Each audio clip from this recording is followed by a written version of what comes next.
The highly anticipated Obi Wan series is finally complete, so was it worth the wait? Did it achieve greatness, or was it hot garbage? Well, thanks for the click, y'all. Jared here, and I'm going to start this review talking about the good, and then I'm going to talk about the general approach the show took in making a show about Obi Wan that takes place before Episode 4, and then we're going to dive into the nitty-gritty details of the storytelling. So, the good. First of all, Obi-Wan. Ewan McGregor is charismatic, he's commanding, he's an incredible action star, and it's awesome that we can all agree that he is a worthy successor to Sir Alec Guinness, maybe even a better Obi-Wan than Sir Alec Guinness. He's really the only character in which we can really say that it's an open question when it comes to a new interpretation of a Star Wars character. Secondly, some of the action scenes are pretty darn cool. I mean, seeing Vader in action gave me a couple of certified nerdgasms. And of course, gotta talk about that Obi-Wan versus Vader duel at the end. It was so good, so emotionally powerful, and just awesome to watch.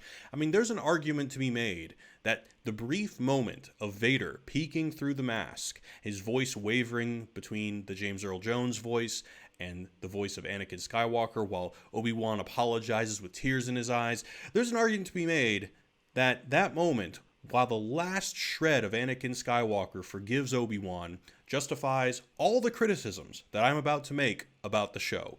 That moment was so good. Now, before I jump into the critique, I just gotta say, if you enjoyed it, that's awesome. Good. Really. That's what it's meant for. And if you enjoy something that I don't assume that I'm suggesting that you're just not keen enough to pick up on its inadequacies. That's not what I'm saying at all. It just means that what worked for you didn't work for me. And in general, I don't really understand why people get upset when people like something that they don't. Just be happy for people when entertainment succeeds in entertaining them. Anyway, let's talk about the general approach. So if you were to boil down the story into its most basic elements, there's the A plot, which is Obi-Wan overcomes his tortured past by saving young Princess Leia, young Luke, a gang of rebels, and ultimately by confronting Vader. Then we've got the B plot. Reva, an ambitious Sith Inquisitor, is climbing the ranks in an effort to exact revenge on Vader for killing her fellow younglings during Order 66, culminating in her overcoming her past and relenting her pursuit of young Luke. Then there's the C plot, which is Leia coming into her own and defining her way of being a princess. Now, there are also some D and F plots, like Haja deciding not to be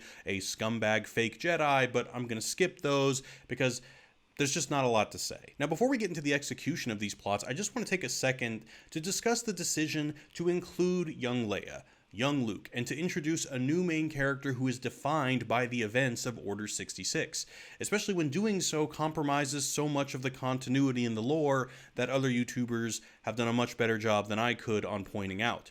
And I guess my main question is, why? Why go down this path? To me, it seems timid and unnecessary. Timid in a sense that, in a way, George Lucas is still in charge. Now, he's not actually still in charge, but follow me. He's still the only artistic voice driving the direction of the series, because instead of creating new imaginative stories, it feels like this show's primary goal is to just legitimize itself by providing only context to the quote-unquote real events that Lucas penned, just to fill in the cracks. There could have been a compelling story about Obi-Wan without any mention of Luke or Leia, but it seems like they were just shoved in there in an attempt to make the series more relevant, to kind of artificially imbue the events of the show with more weight and gravitas without doing the actual hard work of telling a story that stands on its own. It's much easier to just add context to a story that our target audience has already decided is important. Nothing new is really created, no risks are taken. Everything is an intertextual reference that enhances our understanding of an event that happened in the canon, in the legacy stories. It's just Disney leaning on Lucas because they're too afraid to tell a new story or they don't care to. And this is nothing new. Everything Disney Star Wars has been filled to the brim with intertextual references to Lucas's legacy in an awkward attempt to legitimize itself and justify its existence. Whether it's Episode 7 being a carbon copy of Episode 4, or Rey being a Palpatine, or Palpatine even being alive, etc., etc. I find this to be quite cynical. Instead of using the rights to Star Wars to tell new stories, to take new brave swings, and use the world that they paid billions for to tell exciting new adventures, they seem more preoccupied with disseminating lore drops. This is a show that doesn't really work on any level if you're not already a Star Wars fan, and if you're not already invested in the mythology. At best, this is just laziness on Disney's part. I mean, look, if you're Disney, in my mind, you buy Star Wars because it's an exciting setting for great storytelling to thrive. You don't buy it so that you can expand the setting of stories already told, and that's what this feels like to me. At worst, it's more evidence of just utter contemptuousness for their viewers, that the fans are just either looking for pretty nostalgia triggers or are so invested in the core mythos that they'll settle for gospel instead of narrative. I mean, when your priest tells you a story from the Bible, you don't give him notes on the quality of the storytelling. It came from the Bible, that's all the legitimation needed. So it kind of feels like to me that Disney fancies themselves these shepherds of a bunch of nerds who aren't looking for good storytelling because they'll swallow whatever they're given. Now you might be thinking, this is a show about Obi-Wan, of course it should connect to other installments in which Obi-Wan is a character, and I hear you, but I still disagree. For example, imagine a version of the show where Obi-Wan leads an enclave of holdout idealist Jedis in their last stand against the Empire 300 style. Or maybe there's a story to be told of Obi-Wan coming out of retirement to save a small city from bandits 7 Samurai style. Or maybe he falls in love after renouncing the Jedi, but is then called back to the faith to protect the innocent. My point being, we really don't need Luke, Leia, or even Vader for it to be legitimate Star Wars. We just need it to be good. That being said, I don't want to give you the impression that I hate it at all. I mean, again, that moment where Obi-Wan recognizes Anakin through the torn mask gave me the hardcore feels. I mean, so don't get me wrong, I'm not immune to the joy of seeing a confrontation between characters I've grown to love through other installments. But I just wish the series aspired to both.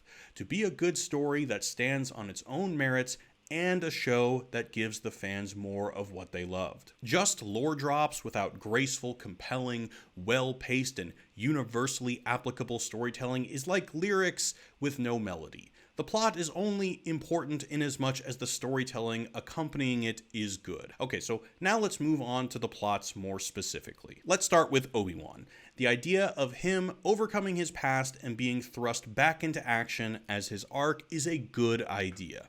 My problem is that I just don't feel it. There are indications in the dialogue and the plot that he has changed, but the connective tissue is missing.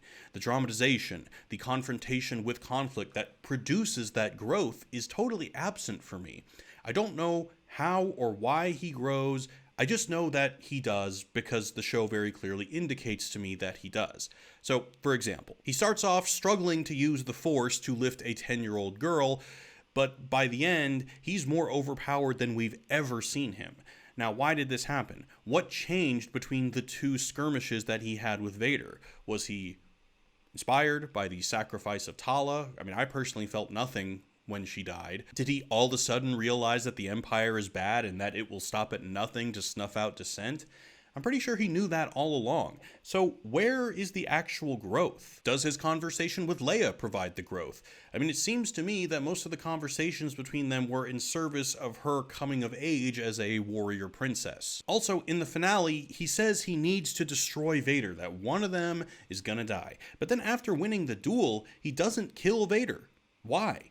Well, obviously because Vader's in episode 4, but I guess he still sees some humanity in Anakin and can't bring himself to do it. But wait, isn't that his arc that connects with Reva's? That he is letting go of the past.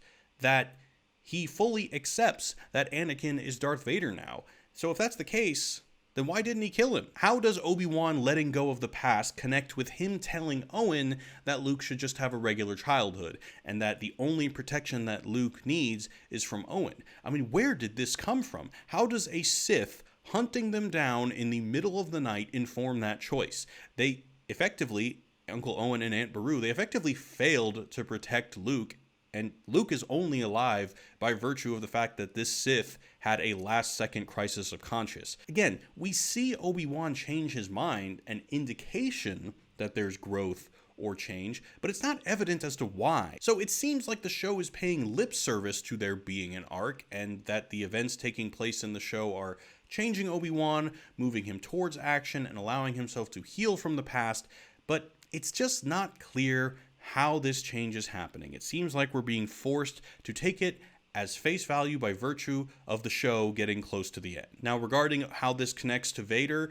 Obi-Wan confronting Vader definitely works the best of all the plots in the show, mostly due to the talent and the chemistry between Ewan McGregor and Hayden Christensen, and really, it only works because of that last scene and just how good it was, and oh man, Ewan McGregor, tears in his eyes, saying, "I'm sorry, Anakin." I mean, it's so good. Now, one last thing I want to mention before we move on from Obi-Wan is that I can't help but think that this arc of him letting go of the past might be Disney's idea of a justification for the fact that in Episode 4, Obi-Wan barely even remembers the name Obi Wan Kenobi. He says he hadn't heard it in ages.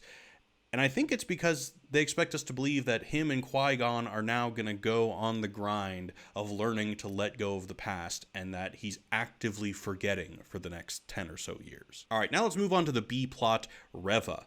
Obviously the character has caused a lot of controversy. I'm not really going to talk about that. I will say that I didn't find this character to be very memorable. I didn't find the performance to be very memorable. I don't think it was bad by any means. But then again, this is a character with a very, very bizarre orientation toward the audience, especially in the way that she's introduced and developed. So this would not have been an easy task for anyone, any actor, to pull off. Just from a structural perspective, I have no idea how the audience was supposed to orient themselves toward her. I really don't know what the writer's plan was, that we hate her because she's bad, but then after episode 5, we learn that she's good, then we start liking her, but then she starts hunting a child for vague reasons, a child that is also the most beloved character of the whole series, and so wait, are we supposed to like her at that point? Are we supposed to identify with her? Do we still hate her up until the very last moment of the show when she relents? As a result, only half of the final episode works. The tension and emotion is definitely present with Vader versus Obi-Wan, but Reva's attack on the farm is a bore fest. We all knew she wasn't going to kill a child when her character is defined by seeking vengeance for killing children. We all knew that she was going to have that obligatory "I can't do it" moment, and now Luke not knowing what a lightsaber is in episode 4 doesn't make sense, and for what? For a poorly conceived character? Then when Obi-Wan congratulates her for letting go of her vengeance after giving Owen her child back, I felt like he shouldn't have congratulated her. He should have said, "Lady, what the hell are you doing here? Have you lost your mind?" I mean, do we really think that she has overcome her thirst for vengeance by not killing a child who is only tenuously connected to her trauma? I mean, Vader doesn't even know that Luke exists. What exactly was this trying to accomplish? Also, her plan just doesn't make sense. She was pursuing Kenobi to get close to Vader. Well, I mean, she accomplished that when she got promoted to Grand Inquisitor. Was her plan really so specific that she knew Vader would be uniquely vulnerable when pursuing Obi-Wan? Well, turns out that that was BS anyway. Was this the only way she could imagine getting Vader off the ship? I mean, what if Vader decided to bring Obi-Wan onto the ship? And of course, many other people have talked about this, but I think it's important because it is crazy. Why doesn't she die? Either Vader didn't know that she didn't die, and it's hard to believe that Vader is so incompetent at killing people, especially since that seems to be one of his main professional duties.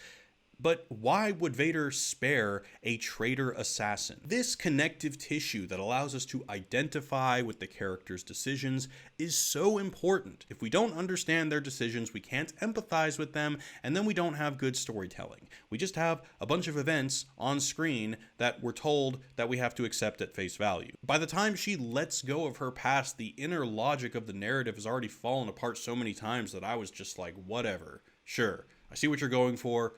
I'll accept it. So basically both of these plots, except for the Vader Obi-Wan thing, I think that one works, but mostly it's just lip service to the existence of an arc without any actual execution. Now, regarding the C plot, Leia, there actually isn't even the lip service. There just isn't any growth. She starts off courageous and correct and ends up courageous and correct with a bit more resolve. I mean, it would have been much more interesting if the events she went through challenged her perspective, made her reevaluate her convictions, and transformed her into Princess Leia, the warrior. Stories are captivating when we witness change. It's a lot less compelling when we're made to believe that Princess Leia is just like that naturally, that as courageous and awesome, and all the things that you can say about Princess Leia are just there by birth. I mean, Luke goes through a lot of changes, a lot of growth through the original trilogy. There's this backwards wisdom in Hollywood that if you want to do justice to an empowering character, you ought to make them perfect, when in reality it's the opposite. You do justice to a character by giving them a compelling arc which necessitates growth. So overall, from a storytelling or lore perspective, I don't really think this series does a good job justifying its existence.